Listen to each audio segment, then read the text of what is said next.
We're a couple days past, but in the spirit of Thanksgiving, I wanted to talk about 5 things related to home theater that I'm thankful for this year, 2021.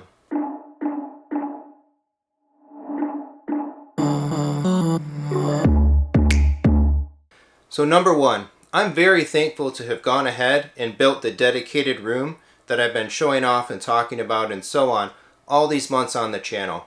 Having the dedicated home theater has been so much fun. It's been a great entertainment space for our family, and particularly over these last almost now a couple years of COVID, having an entertainment space at home where we could watch movies and play games and do stuff like that has really been invaluable. I think a lot of people over these last many months have really come to the realization how nice it is to have entertaining things and stuff to do and so on at home.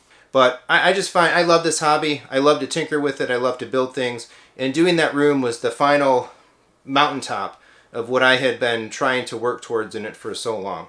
And in addition, that room has led to just so much personal opportunity.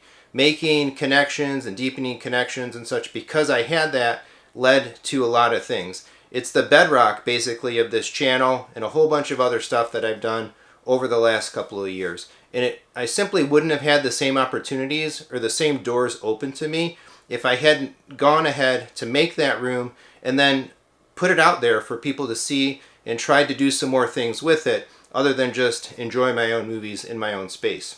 2, I'm very, very thankful to have this YouTube channel now. My wife has been suggesting that I do something like this for so long, so many years. And of course, like so many things in life, I should have listened to her years ago.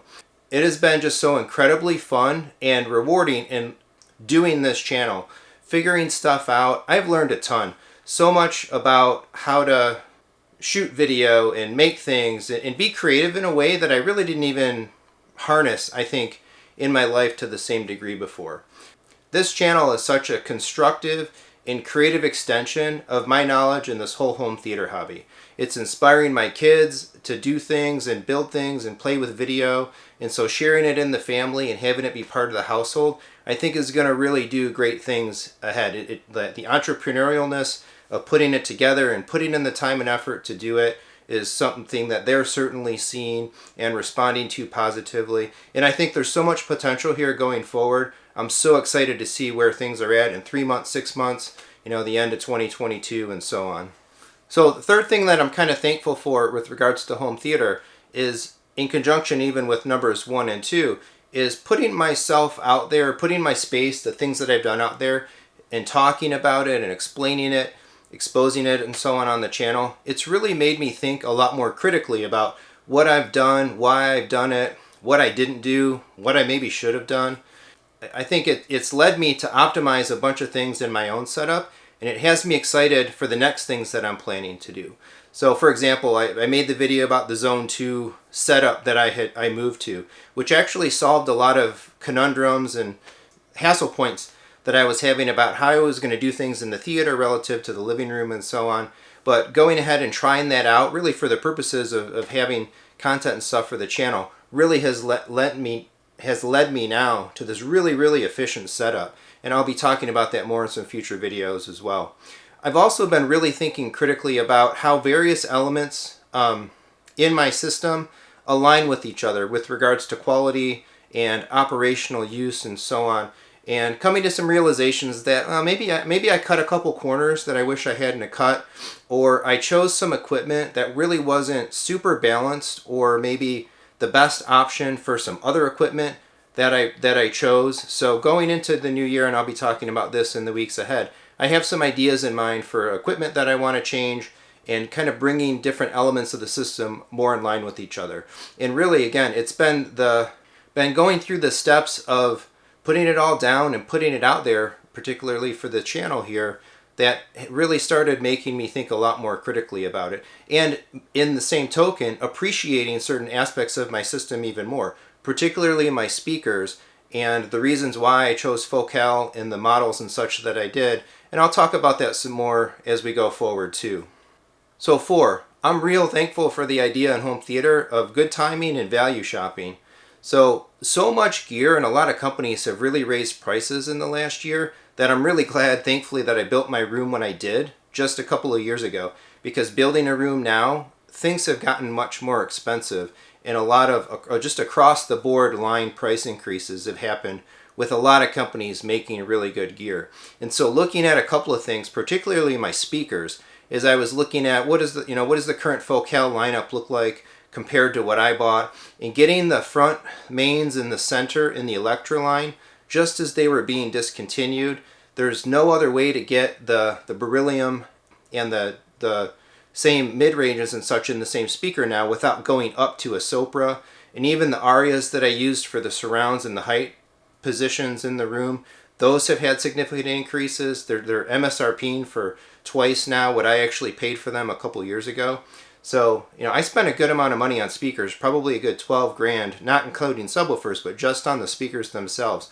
But if I were to replace those speakers or had to buy those speakers today in current model Focal lineup with Sopras and just the same Aria speakers, I'm easily over 25 grand, 28 grand. So huge, huge thankfulness for timing and for value shopping, because I was really buying at the time something that was really up there in performance at a really, really great price. And I didn't even realize the full magnitude of that at the time. So in retrospect, massive set of thankfulness for that.